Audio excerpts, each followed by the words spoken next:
Assalamualaikum warahmatullahi wabarakatuh. Halo teman peredaran, kali ini kami akan mempersembahkan sebuah podcast. Sebuah podcast yang sederhana tapi dijamin isinya daging semua. Podcast ini sarana sosialisasi atau memberikan pengetahuan terbaru terkait peredaran pangan olahan.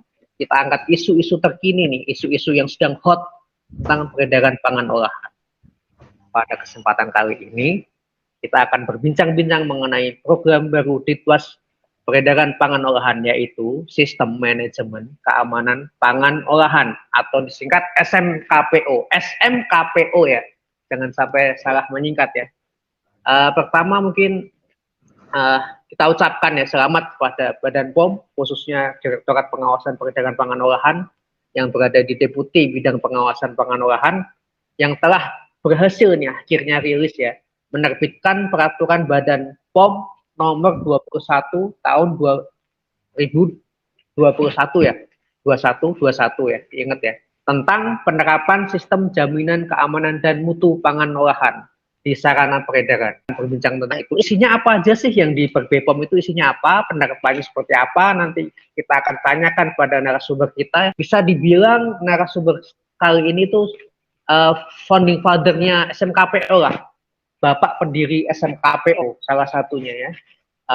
Langsung aja kita terhadir bersama kita Bapak Dr. Dasep Wahidin selaku Subkoordinator Pengawasan Fasilitas Peredaran Skala Besar Pangan Olahan, Bahan Tambahan Pangan, Bahan Penolong Ditwas Pangan Olahan. Terima kasih Mas Nihan, terima kasih. Sehat Pak Dasep? Alhamdulillah sehat. Sehat Mas Nihan? Sehat, Alhamdulillah sama Pak. Kita akan bincang-bincang ya SMKPO Pak ya, nanya-nanya dikit tentang SMKPO. Siap Mas Nihan. Ya mungkin kan kita udah sering mendengar SMKPO itu apa ya, sebelumnya mungkin banyak sudah mendengar BPOM tuh mau bikin SMKPO, udah berdengung-dengung tuh di telinga masyarakat nih. Tapi kenapa sih BPOM ini judulnya justru penerapan sistem jaminan keamanan dan mutu pangan olahan di sarana peredaran? Itu maksudnya seperti apa Pak Dadan? Oke, terima kasih Mas Nihan. Pertanyaannya ini menarik dan sangat daging semua nih. Baik, pertama kita harus lihat dulu ya latar belakang lahirnya ya dari peraturan Badan POM ini ya, bahwa kita harus melihat ada amanah yang diberikan ya kepada Badan Pengawas Obat dan Makanan ya dalam Undang-Undang Pangan ya, yaitu nomor 18 tahun 2012 pasal 86 Mas Nihan, dan juga PP 86 tahun 2019 ya tentang keamanan pangan. Di sana disebutkan bahwa semua pelaku usaha baik di produksi baik di peredaran ya itu wajib menerapkan standar keamanan pangan ya. Standar keamanan pangan ini lebih lanjut dijelaskan bahwa harus dilakukan dengan menerapkan suatu sistem jaminan keamanan pangan dan mutu pangan. Ya, itu ya.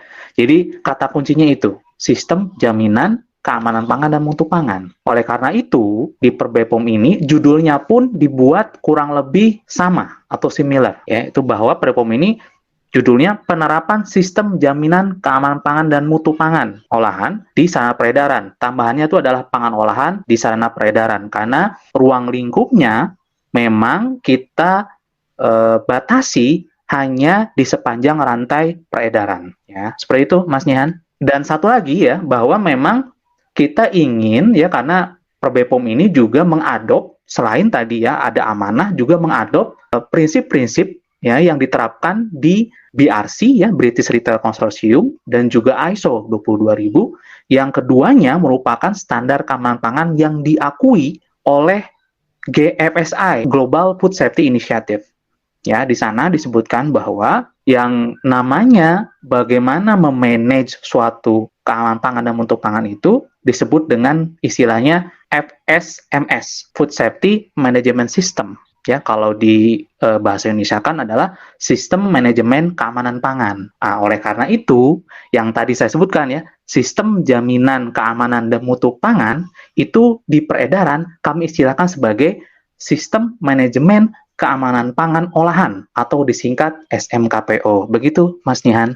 Oh begitu Pak Dasep. Berarti bisa disimpulkan ya bahwa kenapa namanya itu tuh karena turunan dari PP 86 ya. PP 86 ini dan sistem ini tuh membatasi pangan olahan di sarana peredaran ya. Karena pangan Betul. olahan itu bukan Badan POM dan kita membatasinya di sarana peredaran saja. Betul, Mas Nihan. Lebih gampang ya SMKPO.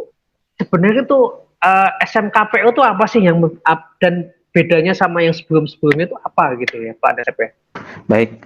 Jadi yang sebelum-sebelumnya kita kenal dengan istilah cara retail pangan yang baik. Ada satu lagi adalah cara retail pangan yang baik di pasar tradisional. Kalau misalnya kita tarik yang lebih umum ya, skopnya yaitu adalah GDP ya, Good Distribution Practices atau cara distribusi pangan yang baik. Nah, bedanya dengan yang SMKPO adalah bahwa di SMKPO ini kita masih menggunakan pondasi yang sama, yaitu yang tadi saya sebutkan ya, Good Distribution Practices atau GDP, tetapi itu kita level up ya, kita buat naik kelas, yaitu dengan mengintegrasikan dengan prinsip pengawasan berbasis risiko, dan yang kedua adalah pengawasan yang dilakukan secara mandiri oleh pelaku usaha. Jadi ada dua hal yang perlu diperhatikan.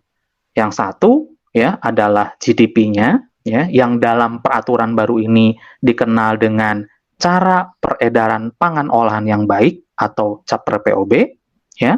Dan satu lagi adalah pengawasan secara mandiri yang di dalam peraturan ini dikenal dengan sistem audit internal. Begitu. Jadi kalau misalnya kita review balik definisinya ya, SMKP ini adalah sistem yang disusun dan dikembangkan ya untuk menjamin keamanan dan mutu pangan olahan melalui pengawasan berbasis risiko secara mandiri di sepanjang rantai peredaran pangan olahan. Nah, kata kunci peredaran ini cakupannya meliputi semua kegiatan ya berupa penerimaan, penyimpanan, pemajangan, distribusi, pengangkutan, dan atau penyaluran pangan olahan. Nah, kurang lebih begitu, Mas Nihan. Oh, sangat panjang tapi daging semua isinya. Berarti bahwa SMKPO ini lebih ke bagaimana melakukan pengawasan. Mungkin secara awam menangkapnya seperti itu Pak Dasep ya. Untuk dilaporkan ke Badan POM nantinya kan. Betul. Okay. Jadi memang kita juga harus tahu ya kapasitas kita ya sebagai pengawas dibandingkan dengan jumlah pelaku usaha yang luar biasa banyak. Ditambah lagi juga ada update teknologi, ada update pengetahuan ya terkait pengawasan pangan di sepanjang rantai peredaran ya yang saat ini memang arahnya adalah ke prinsip pengawasan berbasis risiko, dan satu lagi adalah prinsip pengawasan yang dilakukan secara mandiri oleh si pelaku usaha, dan tentunya kita Badan POM di sini berperan sebagai verifikator. Jadi nanti pelaku usaha akan melaporkan hasil auditornya internalnya ke Badan POM, kita mengevaluasi, dan ketika kita mengevaluasi baru nanti kita verifikasi apakah dia sudah benar menerapkan SMKPO atau tidak. Seperti itu Mas Nian. Kalau terkait dengan ruang lingkup Pak, maksudnya sarana itu yang diawasi itu apa? Dengan adanya SMKPO ini apakah hanya retail aja atau gimana Pak? Jadi SMKPO ini seperti yang saya sebutkan di atas ya, dia melingkupi semua kegiatan yang ada di peredaran. Sehingga nanti ruang lingkupnya itu terdiri dari sarana retail pangan ya. Retail pangan ini ada dua jenis. Ada retail pangan modern, ada retail pangan tradisional, ya. Retail pangan modern misalnya seperti minimarket, ya, supermarket, hipermarket. Sedangkan sarana retail tradisional itu seperti toko, kios, los, pasar tradisional itu masuk ya ke dalam lingkup peraturan ini. Dan juga peraturan ini juga berlaku untuk importir, distributor, agen, grosir, dan pengolah pasar. Jadi bisa dikatakan ini adalah per BPOM yang ruang lingkupnya sudah mencakup hampir semua ya pelaku usaha yang ada di rantai peredaran, Mas Nihan. Mantap sekali, berarti semua yang berhubungan dengan pengolahan yang disalurkan, diedarkan itu akan coba menerapkan SMK. Iya, betul Mas Nihan. Untuk SMKPO ya banyak yang nanya mungkin ya, apakah wajib apa enggak sih, dan ketentuan sertifikasinya itu seperti apa gitu Pak Dasep? Jadi memang di Per BPOM ini ada dua jalur Mas Nihan. Jadi ada jalur dia penerapan tanpa sertifikasi, dan yang kedua adalah penerapan dengan sertifikasi. Jadi ada dua jalur. Penerapan tanpa sertifikasi itu seperti yang sudah dilakukan sebelum berlakunya peraturan ini. Jadi lewat audit rutin ya, yang dilakukan oleh Badan POM Pusat ataupun kantor-kantor kami ya, UPT-UPT yang ada di daerah-daerah di seluruh Indonesia. Ya, jadi audit rutin lah ya yang dilakukan dan merujuk kepada pedoman cara peredaran pangan olahan yang baik. Jadi ini jalur yang tanpa sertifikasi dan itu sifatnya wajib ya. Ini sesuai dengan amanah yang tadi saya sebutkan di awal ya, yang ada di dalam Undang-Undang Pangan ataupun di PP 86 tahun 2019. Nah, untuk sertifikasinya sendiri ya itu sifatnya voluntary atau opsional. Jadi bagi pelaku usaha yang dia ingin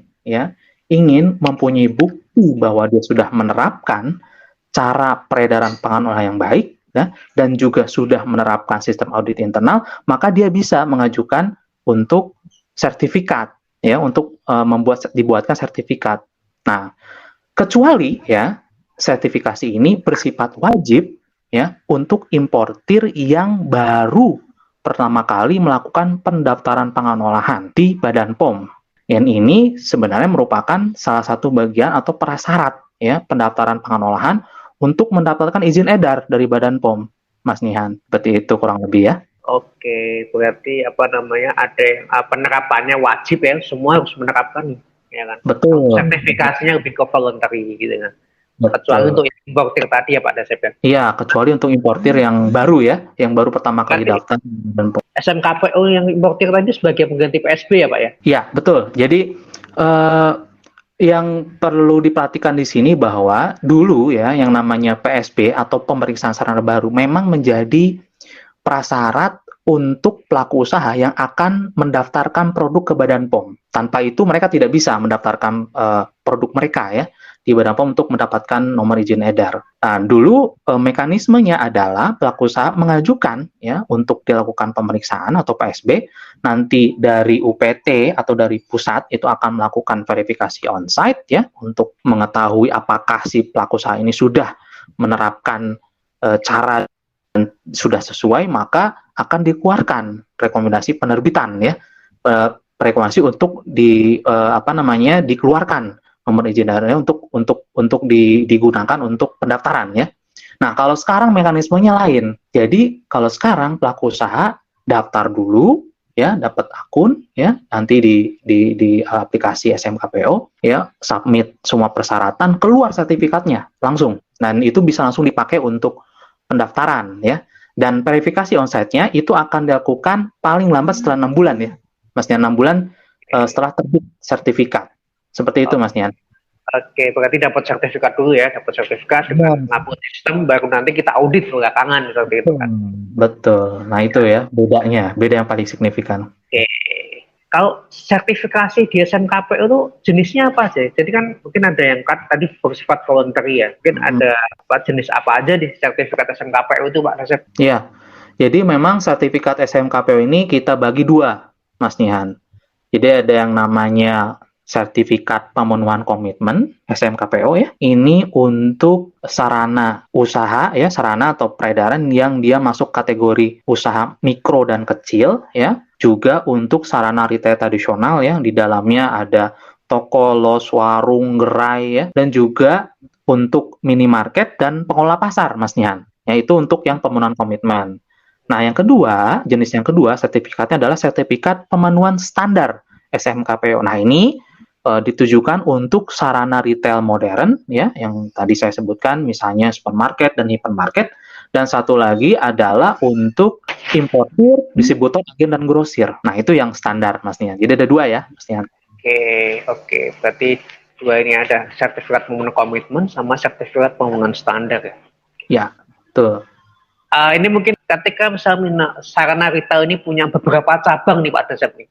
Ini yang didaftarin yang mana Pak? Yang dapat sertifikat nanti yang mana gitu? Oke, siap. Nah, ini sudah diatur Mas Nihan di Perbepom-nya ya, Perbepom nomor 21 tahun 2021 ya, di pasal 3 ayat 6 ya. Di sana disebutkan bahwa sertifikat SMKPO ya hanya berlaku untuk satu sarana peredaran.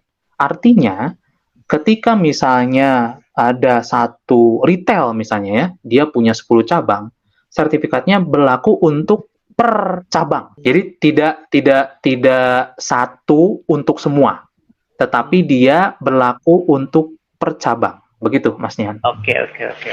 Paham. Ini bisa mau sertifikasi itu lewat apa, Pak? Apakah bisa lewat manual atau lewat apa gitu ya? Lewat sistem atau seperti apa? Apakah sudah disiapkan? Gitu? Ya, betul, Mas Nihan. Jadi di dunia yang sudah di era digital ini ya, jadi sudah tidak ada lagi submit dokumen manual gitu ya. Kalau sekarang kita sudah serba digital, Mas Nihan. Jadi kita sudah buat, ya sudah kita kembangkan website ya, i-sertifikasi.pom.go.id. Jadi di sana pelaku usaha bisa mendaftarkan akun ya, terus submit persyaratan sampai dengan penerbitan sertifikatnya pun juga melalui aplikasi itu. Ya, Mas Nihan. Mantap, berarti orang dari rumah bisa langsung daftar sertifikat gitu ya. Ya, bisa di mana aja.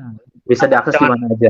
Oke, jangan lupa e-sertifikasi.pom.go.id. Yes. Untuk mendaftar SMKPO ini. Oke. Mungkin ini pertanyaan banyak pihak ya. Maksudnya sebelum nanti sistemnya itu rilis itu kan secara singkat aja Pak Dasep. Sertifikasi SMKPO itu gimana tak? Oke, Mas Nihan. Jadi tahapannya itu sederhana sebenarnya. Jadi untuk sertifikat SMKPO ini ya pelaku usaha dapat mulai dengan melakukan pendaftaran akun dulu, Mas Nihan, pada website e-sertifikasi, ya, dengan cara menginput NIB dan data perusahaan. Maksimal dalam waktu 1 hari kerja, jika sudah ya sesuai, pelaku usaha mendapatkan username dan password, ya, melalui email yang didaftarkan. Ya, setelah mendapatkan akun, ya, tadi yang username dan password, pelaku usaha bisa langsung login, ya, terus mengupload surat pernyataan pemenuhan komitmen ya, ini untuk yang sertifikasi SMKPO, dan untuk yang pemenuhan standar ya, dia diwajibkan untuk mengupload yang pertama adalah surat pernyataan pemenuhan standar SMKPO, terus berikutnya adalah sistem audit internal yang terkait penerapan SMKPO, terus layout sarana, dan yang terakhir adalah dokumen keamanan pangan dan mutu pangan sesuai pedoman CPR POB, Mas Nihan. Oke. Seperti itu, Mas Nihan. Ya, sangat simpel, memberi kemudahan kepada pelaku usaha ya, sesuai dengan visi dan betul. Oke. Misalnya nih setelah nanti dapat sertifikat Pak, kalau usaha dapat sertifikat, nah itu penerapan SMKPO. Oke, Mas Nihan. Jadi ketika pelaku usaha ini sudah ya mendapatkan sertifikat SMKPO, maka wajib ya bagi pelaku usaha itu untuk memenuhi komitmen atau standar SMKPO paling lambat 6 bulan sejak sertifikat SMKPO ini diterbitkan. Jadi, pelaku usaha ini ya dalam menerapkan SMKPO ini wajib memiliki dokumen SMKPO yang pertama ya. Jadi harus ya punya dokumen SMKPO. Yang kedua adalah pelaku usaha itu wajib membentuk tim SMKPO, dan berikutnya adalah dia wajib juga melakukan audit internal. Begitu, Mas Nihat. Oke, sangat ini ya, maksudnya kita nggak hanya mengeluarkan sertifikat, tapi juga pelaku usaha ini harus menerapkan apa sih yang jadi standar SMKPO itu ya. Betul, Mas Nihat. Oke, dan kita SMKPO ini juga di peraturan saya baca udah menyediakan semua ya, pedoman CPR POB-nya sudah disediakan, pedoman audit internalnya juga sudah disediakan Pak Dasep. Iya, betul. Kalau ngomong-ngomong soal audit internal nih Pak Dasep, mungkin banyak yang belum tahu ya beberapa. Bagaimana sih pelaksanaan dan penerapan audit internal SMKPO ini, Pak? Ya, oke, baik. Nah, ini juga untuk diketahui oleh para pelaku usaha dan masyarakat ya, bahwa SMKPO ini memang paket lengkap, Mas Nihan. Ya, bisa dikatakan ini paket combo ya, SMKPO ini. Jadi untuk audit internal ini sebagai kewajiban ya bagi pelaku usaha yang sudah mendapatkan sertifikat, itu dilakukan sesuai dengan pedoman audit internal. ya yang merupakan lampiran ya, di dalam Perbepom nomor 21 tahun 2021. Jadi ada di situ semuanya ya, yang perlu dibuat, yang perlu disubmit, cara pengisiannya juga kita sudah jelaskan secara detail di pedoman itu ya, dan pelaku usaha itu wajib melaporkan ya hasil dari audit internal kepada kepala Badan POM dalam hal ini ya, melalui aplikasi isertifikasi.pom.go.id, Mas Nihan.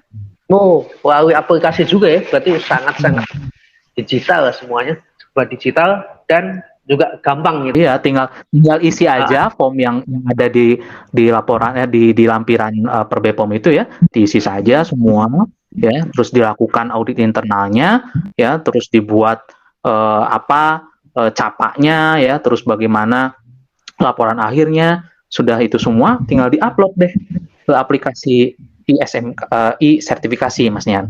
Oke, siap. Ini kalau masa berlaku, Pak, masa berlaku sertifikat ini berapa lama sih? Atau ada ketentuan lain terkait sertifikat ini ya, Pak? Oke. Jadi sertifikat SMKPO ini baik yang untuk pemenuhan komitmen ataupun standar, itu keduanya berlaku selama 5 tahun, Mas Nian. Nah, tapi jika di tengah jalan terdapat perubahan-perubahan, itu wajib dilaporkan ke Badan POM ya. Jadi kalau misalnya pelaku usaha ini tidak melaporkannya ketika ada perubahan, maka sertifikat ini dapat dicabut atau dibekukan. Itu salah satu pelanggaran. Kalau misalnya terjadi perubahan alamat tetapi tidak dilaporkan ke Badan POM, maka ini termasuk ke dalam pelanggaran ketentuan dan sanksinya dibekukan sertifikat. Begitu, Mas Nian. Oke, ini memang konsekuensi dari kita udah memberikan istilah perjanjian pada Badan POM, kita kasih ini nih, udah di accept ya, udah disetujuin, kalau ada berubah harus lapor dong ya Pak Dasep ya. Betul ya. Oke, ini mungkin pelaku usaha sangat senang nih terkait pertanyaan ini. Biaya Pak, masalah biaya ini seperti apa Pak SMKPO ini, apakah free atau seperti apa ya?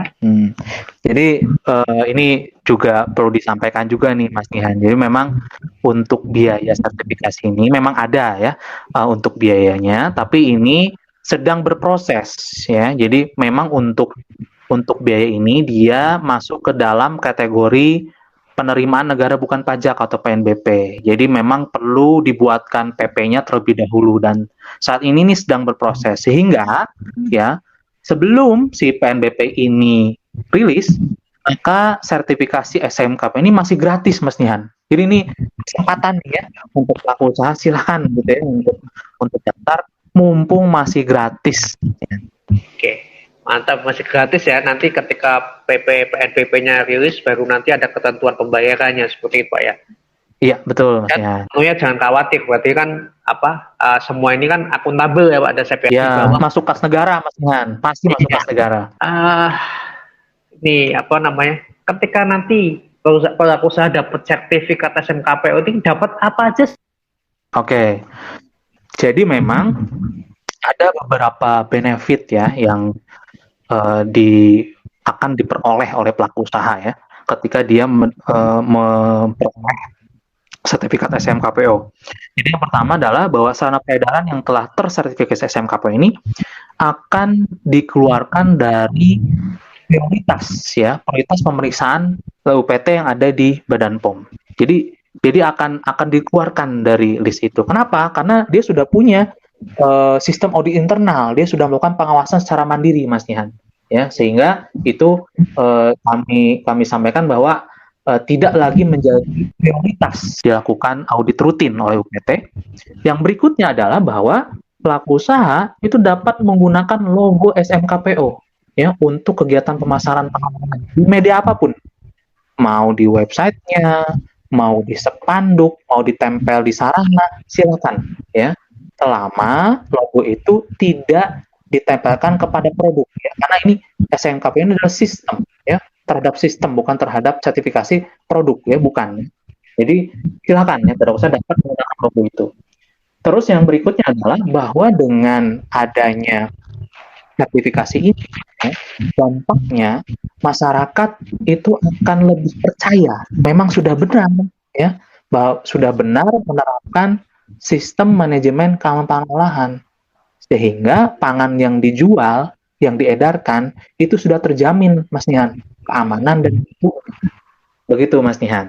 Oke, berarti kalau kita ngeliat nih di minimarket ada SMKP, wah, berarti udah terjamin dong keamanan pangan dan mutu pangannya. Betul. Itu, gitu kan, memberikan trust. Mas, betul. Betul, Mas Nihan. Oke, ini kalau terkait sertifikasi kayaknya udah cukup jelas ya. Mungkin ini terkait dengan pengawasan, Pak. Pengawasan dari Badan POM tuh terkait penerapannya. Oke, jadi memang di Badan POM ini pengawasan ini sudah dilakukan berdasarkan profil risiko sarana, Mas Nihan. Jadi kita memang punya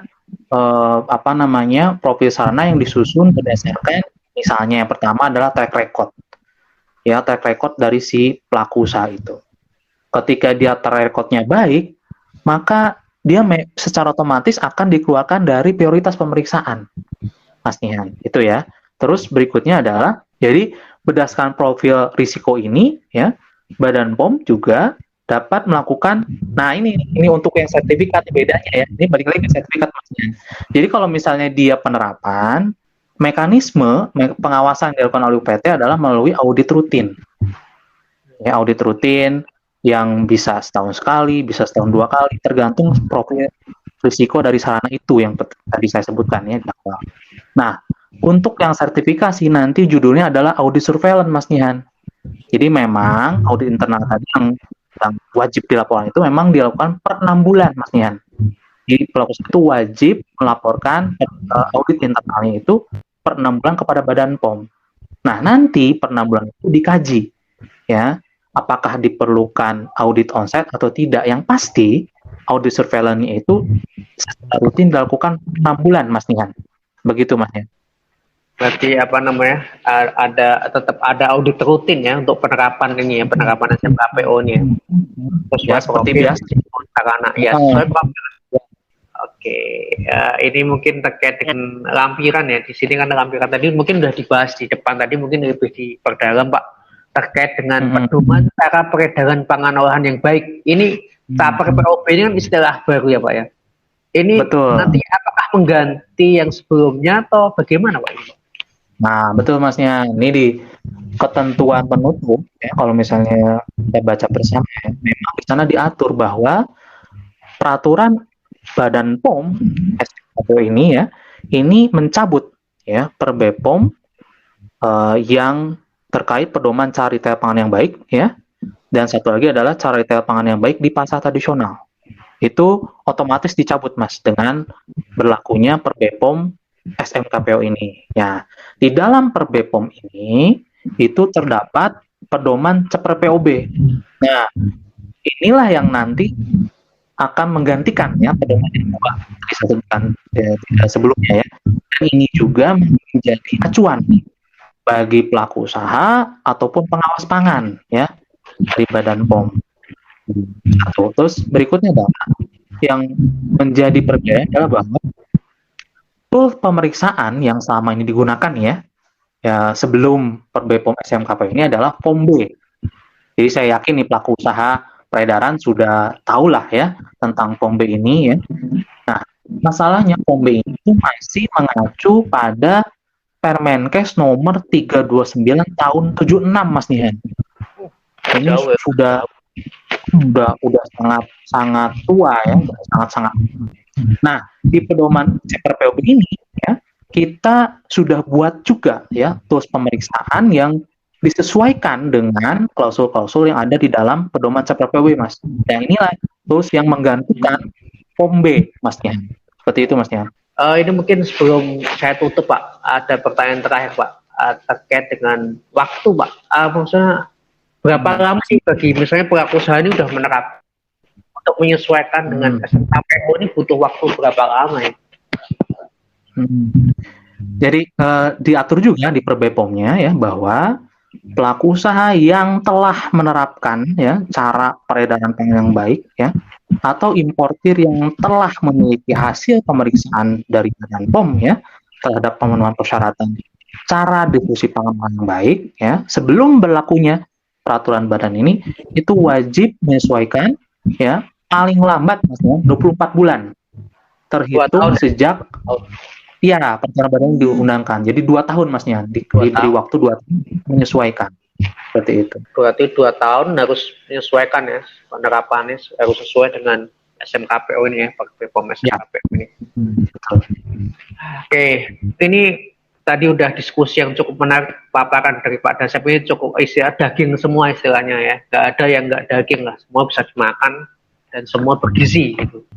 Ini merupakan SMKPO ini merupakan suatu komitmen dari Badan POM bahwa kita harus memberikan suatu jaminan keamanan pangan tentu ya bagi masyarakat ya, dari para usaha melakukan peredaran pangan itu sesuai dengan pedoman-pedoman yang telah kita susun semua kita kasih ya Pak Dasep ya. Betul. Dari peraturannya, dari pedoman penerapannya seperti apa, ini udah contoh-contohnya dan nanti juga bakal dikasih. Ini sangat-sangat komplit. Ya. Mungkin sebagai penutup sedikit mungkin ya, bahwa harapan kami dengan adanya PerBepom SMKPO ini ya terbentuk istilahnya adalah food safety behavior. Apa itu food safety behavior? Itu ada kesadaran baik dari pelaku usaha ya, dari konsumen bahwa pangan itu memang harus terjamin keamanan dan mutunya. Karena kalau tidak, itu akan berdampak langsung ya ke kesehatan konsumen. Nah, ini juga yang harus dicamkan nih oleh pelaku usaha ya, bahwa mereka punya tanggung jawab untuk memanage itu. Dan satu lagi mungkin yang perlu ditekankan di sini adalah mau fasilitasnya bagus ya, mau SDM-nya keren, tanpa komitmen dari manajemen atau pemilik atau penanggung jawab dari si sarana peredaran itu akan menjadi sia-sia Mas Nihan. Jadi yang paling penting yang perlu dikedepankan adalah komitmen untuk menjamin keamanan dan mutu pangan. Itu dulu Mas Nihan yang perlu dikedepankan. Mungkin seperti itu Mas Nihan. Untuk teknis dan lain-lainnya podcast berikutnya kita coba jelaskan lagi Mas Nihan ya. Iya, oke. Keamanan pangan ini memang tanggung jawab bersama ya, semua harus bertanggung jawab bersama. Oke. Betul. Kalau enggak sangat ini bergizi sekali makanan kita pagi ini ya. Oke, sampai teman-teman peredaran, sampai jumpa di podcast selanjutnya. Kita akan membahas isu-isu hot lagi ya. Wassalamualaikum warahmatullahi wabarakatuh.